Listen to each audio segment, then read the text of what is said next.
Телефоны, компьютеры, в конце концов, малоподвижный образ жизни. Какие опасности таятся под этим, поговорим сегодня в программе «Интервью». Здравствуйте. Я представляю гостя в студии. Рамис Исхаков, врач-неолог, мануальный терапевт, основатель массажной студии. Рамис Венерович, здравствуйте. Здравствуйте.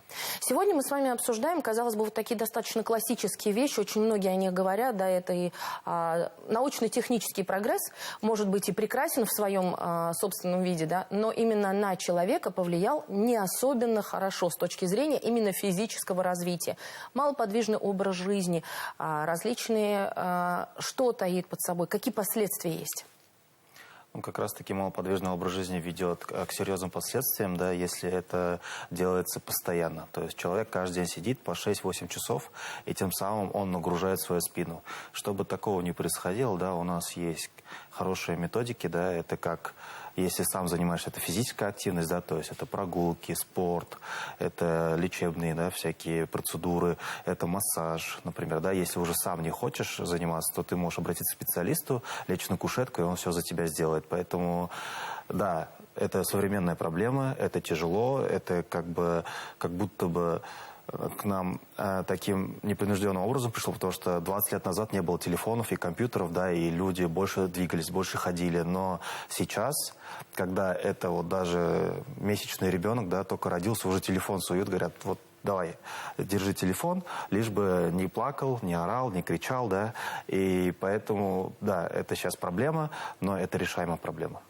Ну вот вы говорите о том, что малоподвижный образ жизни, и даже при таком, да, ты не понимаешь вроде бы тяжести, да, но тем не менее может образоваться и протрузия, и грыжа. Вот как это может быть? Да, протрузии и грыжи, они образуются, естественно, от каких-то тяжестей, потому что мы даже вот телефон можем взять, да, и уже у нас протрузия либо грыжа формируется. Это термин называется люмбага, прострел. Но при этом это же не происходит просто так. То есть человек это накапливает. То есть если он не занимается спортом, да, у него мышца ослабевает, и тем самым позвоночник, да, осевой наш скелет, он нагрузку формирует, и тем самым у нас, получается, вот эти выпячивания происходят.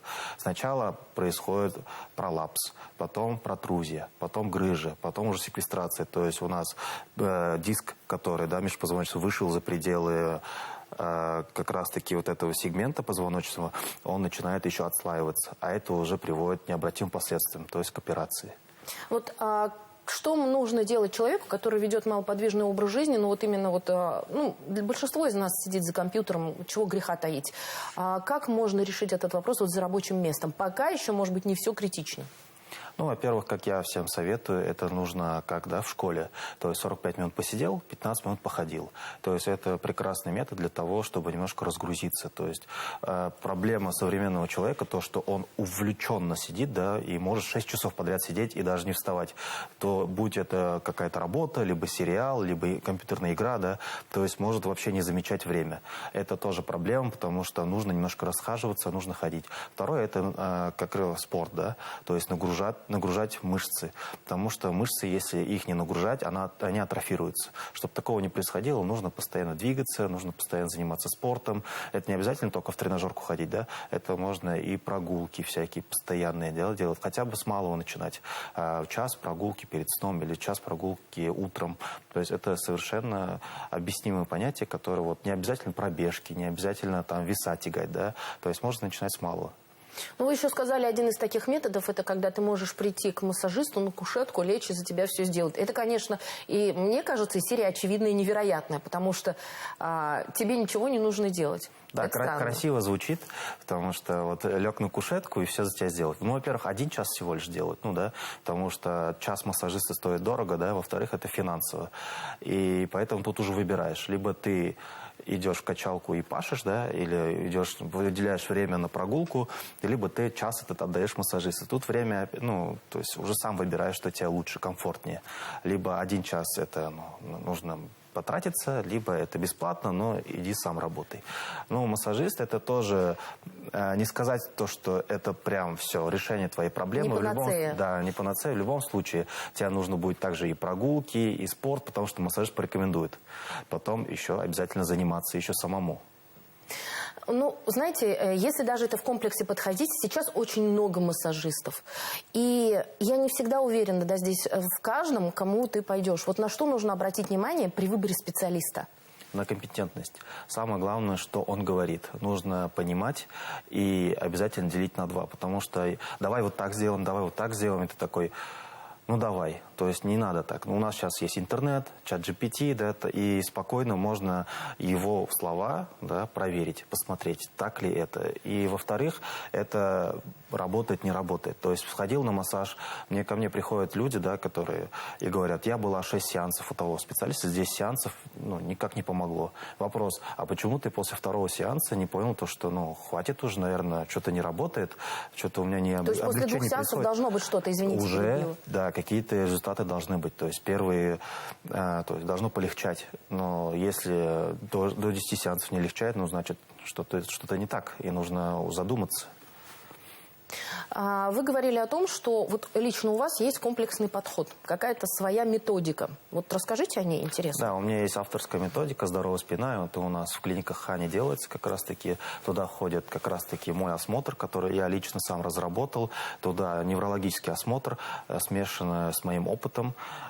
Плюс туда входит лечебный массаж, иглоукалывание, магнитно-вакуумная терапия, также мануальная терапия. 7 процедур в одном, грубо говоря, да. И это все за 1 час. И как можно подумать, да, 7 процедур за 1 сеанс, это нагрузка какая-то, но на самом деле это не так, так как там все разделено равномерно и никаких тяжестей не бывает. На следующий день может немножко спина поболеть, потому что там и пятна остаются после банок, после игл, да, но опять же 1 день немножко поноет, да, как будто после физнагрузок, потом уже облегчение происходит. Люди отмечают результат после первого сеанса. Но вот здесь вот есть определенные моменты, которые у меня вызывают сомнения. Я им говорю о том, что иглоукалывание, магнитотерапия – это не традиционные виды медицины. Угу. Вот как раз-таки я как врач-невролог, да, я уже и нашу классическую медицину, да, весь опробовал. Я и в больницах работал, и в поликлиниках, и все посмотрел изнутри, так скажем, да. Но потом я понял то, что сидя на приеме, я не могу чисто назначать капельницы или уколы, да, там, витамины группы В и отправлять пациента лечиться, да. Я подумал то, что еще нужно его вести за собой. И поэтому мой 13-летний опыт массажа как раз-таки это все соединил и разработал этот комплекс для того, чтобы не просто так капельницу выписал и давай лечись, да, а именно еще посмотреть изнутри, потрогать, потому что массаж – это еще и ишемическая компрессия, как раз-таки надавливание на те ткани, на органы, чтобы показать организму, что туда нужно воздействовать, и собственная сила организма приходит и начинает на следующий день лечить. И тем самым как раз-таки происходят 2 эффекта. Это первое, это ты еще воздействуешь как словесно, так и изнутри. Но где вот вы обучались именно иглоукалыванию? Потому что это тоже такой очень тонкий момент. Понятно, что специалисты в Китае, да, знают это все, у них накоплен опыт столетиями, веками.